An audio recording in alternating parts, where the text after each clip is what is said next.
حضرت داؤد علیہ السلام کے زمانے میں ایک بڑھیا تھی، اس نے ایک مرتبہ چین روٹیاں رہا ہے خدا میں تھی اور پھر آٹا گوندنے بیٹھی، اچانک ہوا آئی اور اس کا سارا آٹا اٹھا کر لے گئی۔ گڑیا حضرت داؤد علیہ السلام کے پاس فریاد لے کر پہنچی اور ہوا کی شکایت کی۔ حضرت داؤد علیہ السلام نے ہوا کو بلایا اور پوچھا تم نے اس کا آٹا کیوں اٹھایا؟ ہوا حیض کی، ہوا کے فرشتے سے پوچھئے۔ حضرت داؤد علیہ السلام نے اسے بلایا اور اس سے پوچھا تو اس نے عرض کیا خدا سے پوچھئے۔ جب اللہ سے پوچھا تو اللہ نے فرمایا تتوبود سمندر میں ایک کشتی پر بڑے بڑے تاجر جا رہے تھے، چونکہ کشتی میں اس چوہے نے اشارہ کر دیا اور کشتی کو ڈوبنے کا پیدا ہو گیا۔ میں نے ہوا کو عمر طے ہوا تھا بڑھا کر اس کشتی میں ڈال دے تاکہ لوگ اس آرٹس السو ریفر بند کر لے، چنانچہ انہوں نے اسی آرٹسو راستہ بند کیا اور وہ سلامتی کنارے پر پہنچ گئے۔ یا بدھ اسلام ان کشتی کے تاروں سے ان کے سارے مال کا تیسرا حصہ اس گڑیا کو دلاؤ۔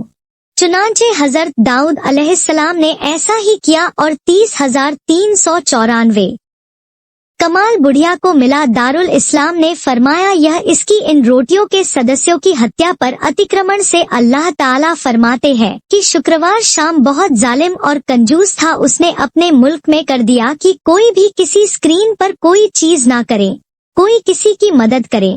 اگر کسی نے ایسا کیا تو اس کا ہاتھ کی۔ ان کا یہ خبر سن کر لوگوں میں سنسنی مچ گئی، اب ہر کوئی سکتہ دینے سے ڈرنے لگا۔ ایک دن ایک فقیر مجبور ہو کر ایک عورت کے پاس آیا اور کہا اللہ کی رضا کے خاطر مجھے کچھ کھانے کے لیے تو عورت بولی ہمارے ملک کے بادشاہ نے اعلان کیا ہے کہ جو کسی کو سکا دے گا اس کا ہاتھ کاٹ دیا جائے گا۔ کا یا پھر نے کہا تم مجھے اللہ عزوجل کی رکشا کے خاطر کوئی کھانے کی چیز دو۔ عورت کو اس فقیر پر بہت ترس آیا اور اس نے بادشاہ کی ناراضگی اور سزا کی پرواہ کیے بغیر اللہ کی رضا کے لیے اس فقیر کو 2 روٹیاں دے دی، پھر دعائیں دیتا وہاں سے چلا گیا۔ جب بادشاہ کو یہ پتا چلا کہ فلاں عورت میں 2 روٹیاں سیکتے ہیں تو وہ سپنا راجسو اور پھر اس میں اس عورت کے ہاتھ کٹوا دیے اور اسے شہر سے بھی نکال دیا۔ تو اس عورت کا ایک ہی رہا بچہ بھی تھا جسے اس نے اپنے کندھوں پر سوار کر لیا اور لے کر شہر سے باہر چلی گئی۔ راستے میں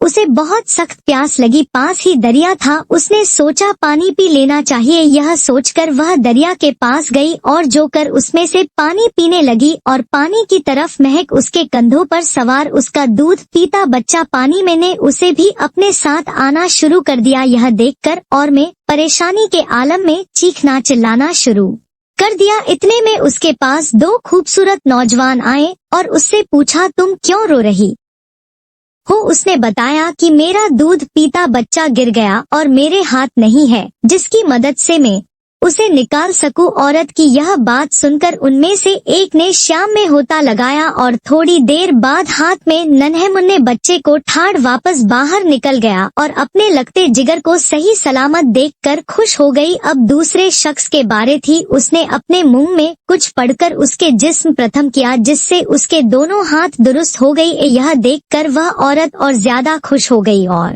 ان سے پوچھنے لگی کہ اللہ کے نیک بندے تو تم کون ہو؟ انہوں نے کہا کیا تو نے ہمیں پہچانا نہیں؟ اس نے کہا نہیں۔ انہوں نے کہا ہم تمہاری وہ 2 روٹیاں ہیں جو تو نے اللہ کی راہ میں صدقہ کی تھی، جن کی وجہ سے مصیبت میں مبتلا ہوئی اور انہیں کی وجہ سے تجھے مصیبت سے نجات بھی مل گئی۔ حضرت انس رضی اللہ تعالیٰ عنہ سے روایت ہے کہ رسول اللہ صلی اللہ علیہ وسلم نے فرمایا سدسیہ کرنل لائک تھس وہ ٹھنڈا کرتا ہے اور بری موت سے بچاتا ہے، اللہ کے شف کو ٹھنڈا کرتا ہے۔ مطلب یہ ہے کہ جو شخص اللہ کی راہ میں اپنا مال خرچ کرتا ہے اسے اللہ تعالیٰ دنیا میں آ گیا تو سکون کے ساتھ رکھتا ہے اور اس پر چلائیں حاصل نہیں کرتا، بری موت سے بچاتا ہے۔ کا مطلب یہ ہے کہ سدبھاو خیرات کرنے والا مرنے کے وقت بری حالت سے محفوظ رہتا ہے، یعنی نہ تو شیطان اپنے وش میں مبتلا کر پاتا ہے اور نہ وہ شخص کسی ایسی سخت بیماری و تکلیف میں مبتلا ہوتا ہے جس کی وجہ سے وہ شبد کا دامن چھوڑ کر قرآن کے دلدل میں پھنس جائے۔ حاصل یہ لاکھ یا خوشیوں جیو راجا کی خاطر اپنا مال ادھر خرچ کرنے والا خاتمہ بالخیر کی اب سعادت سے نوازا جاتا ہے۔